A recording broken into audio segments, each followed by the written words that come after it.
What creates a tyrant? Is it power, madness, or pain? Because some rulers are not born cruel, they are shaped by suffering. Before he became one of the most feared rulers in history, before entire cities trembled at his name, before he ruled Russia with terror, Ivan IV was just a child born into royalty, but not safety. His father died when he was very young, and when his mother died soon after, everything changed. The throne remained, but protection vanished.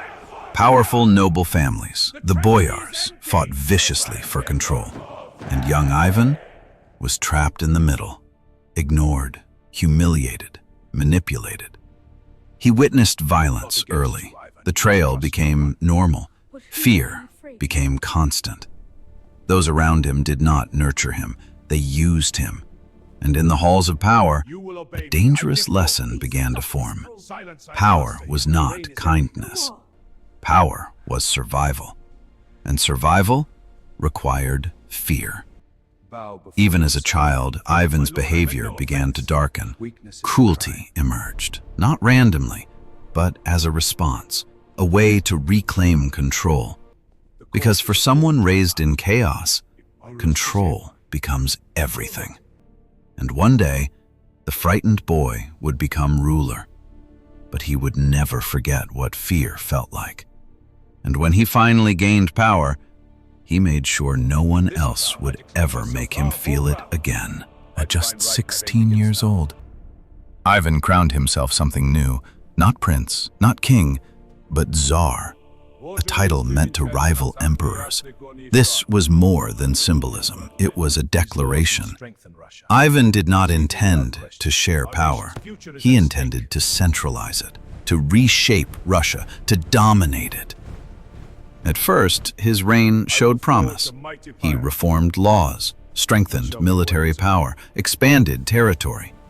He was intelligent, strategic, ambitious, and for a time, effective. Victories against rival states expanded his authority. His image grew, not just as ruler, but as destiny. But beneath the progress, something darker remained. Suspicion, trauma, paranoia. And when tragedy struck again, when his beloved wife died, everything changed. Ivan became convinced she had been poisoned. And whether true or not, the damage was done. Grief became rage, rage became obsession, and obsession would transform his rule forever. Ivan no longer trusted anyone. Not nobles, not advisors, not even those closest to him. And so, he created something terrifying.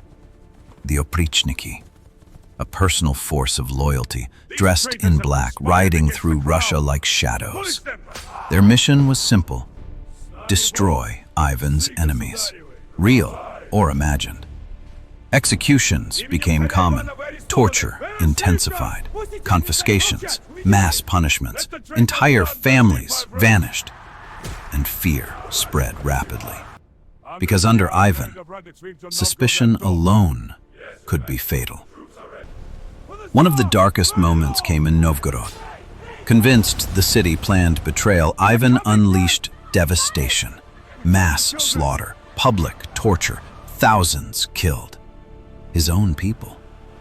Destroyed not by foreign invaders, but by their ruler. Because Ivan no longer ruled through order, he ruled through terror. And terror was absolute. But the greatest tragedy would not happen on a battlefield. It would happen inside his own home. Ivan's paranoia and rage continued escalating. His family was not immune. Neither was his son, his heir. During a violent argument, Ivan struck him with devastating force. The injury was fatal. And in one irreversible moment, the Tsar killed his own son. The future of his dynasty, destroyed by his own hand. This moment became symbolic, not just of cruelty, but of collapse, because Ivan's violence had consumed everything: his enemies, his people, his legacy, even his bloodline. And though remorse followed, it could not undo what was done.